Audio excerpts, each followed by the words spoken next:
There's a man by the name of Captain William Swenson who recently was awarded the Congressional Medal of Honor for his actions on September 8th, 2009.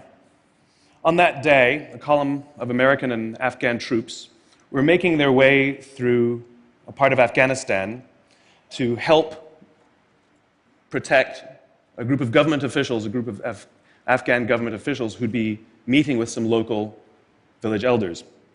The column came under ambush and was surrounded on three sides.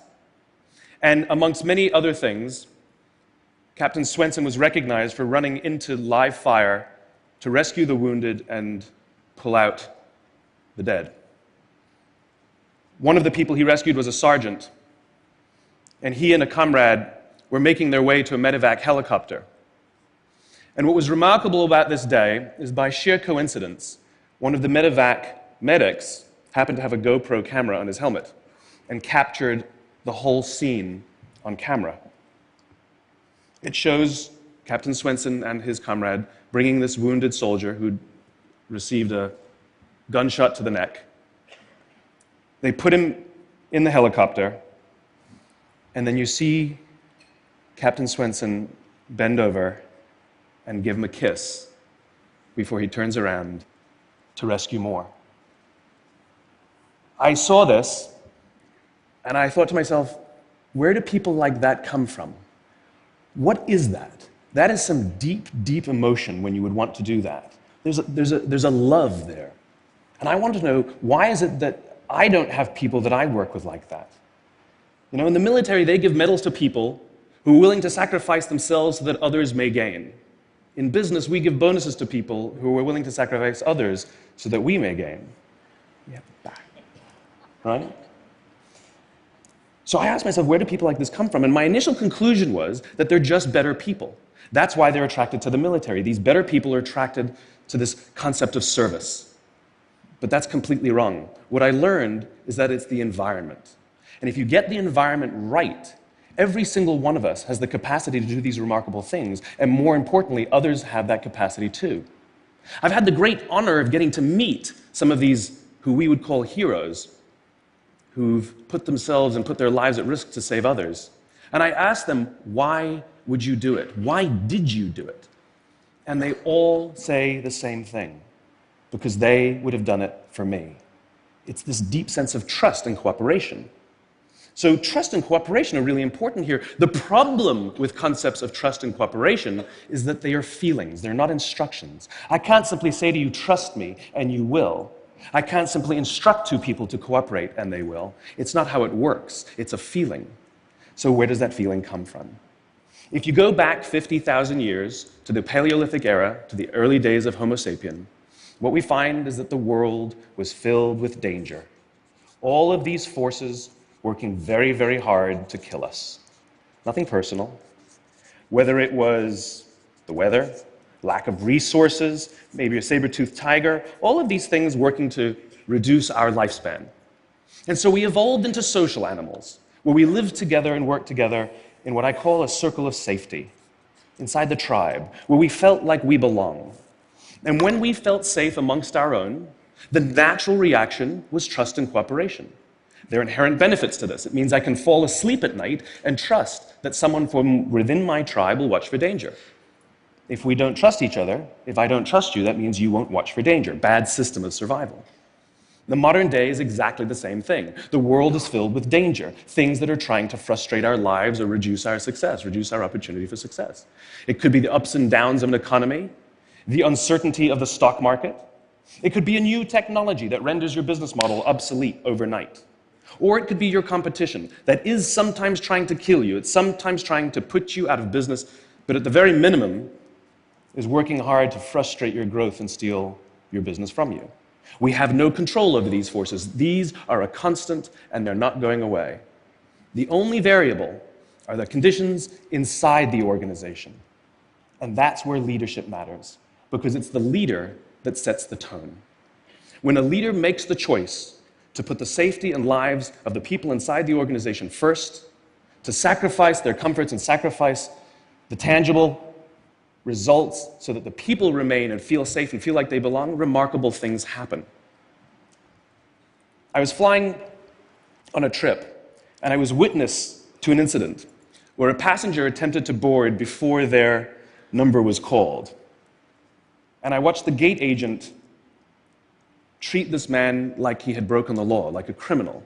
He was yelled at for attempting to board one group too soon. So I said something. I said, why do you have to treat us like cattle? Why can't you treat us like human beings? And this is exactly what she said to me.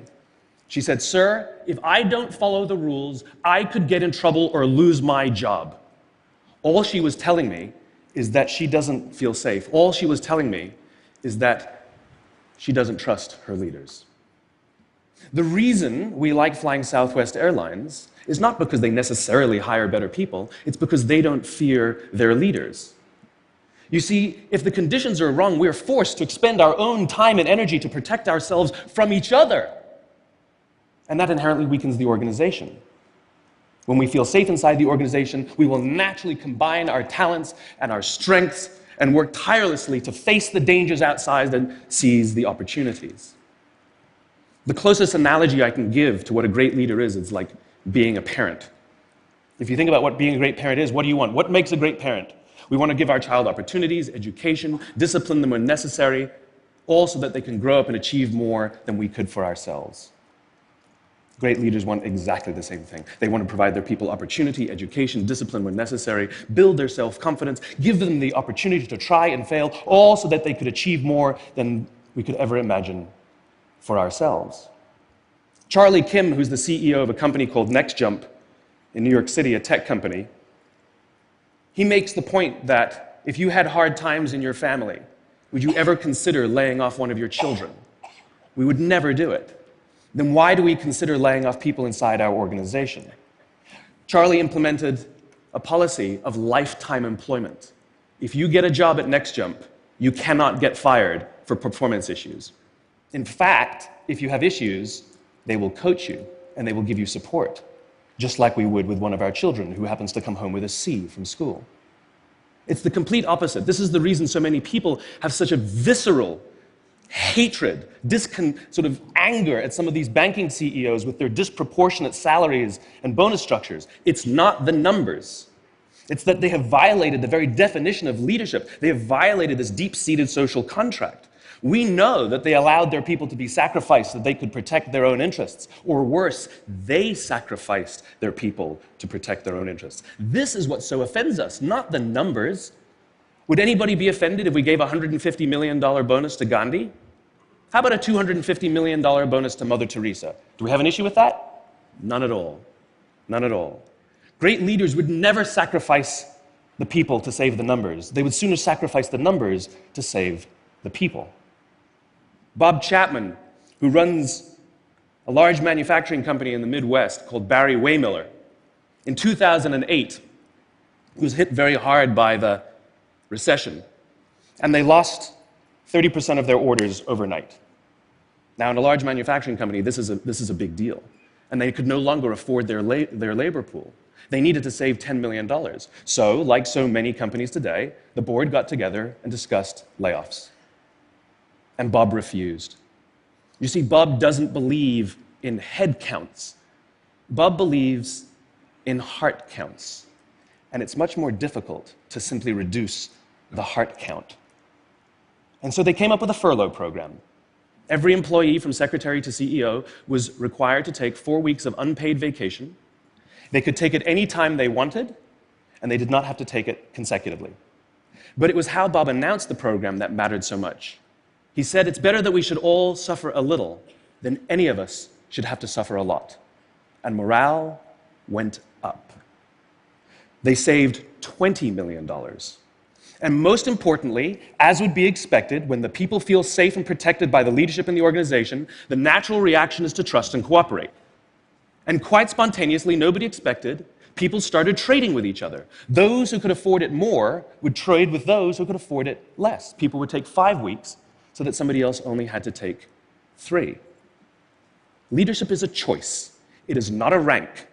I know many people at the senior-most levels of organizations who are absolutely not leaders. They are authorities, and we do what they say because they have authority over us, but we would not follow them. And I know many people who are at the bottoms of organizations who have no authority, and they are absolutely leaders. And this is because they have chosen to look after the person to the left of them, and they have chosen to look after the person to the right of them. This is what a leader is. I heard a story of some Marines who were out in theater, and as is the Marine custom, the officer ate last, and he let his men eat first. And when they were done, there was no food left for him. And when they went back out in the field, his men brought him some of their food so that he may eat. Because that's what happens. We call them leaders because they go first. We call them leaders because they take the risk before anybody else does. We call them leaders because they will choose to sacrifice so that their people may be safe and protected, and so their people may gain. And when we do, the natural response is that our people will sacrifice for us. They will give us their blood and sweat and tears to see that their leader's vision comes to life. And when we ask them, why would you do that? Why would you give your blood and sweat and tears for that person? They all say the same thing. Because they would have done it for me. And isn't that the organization we would all like to work in? Thank you very much. Thank you. Thank you.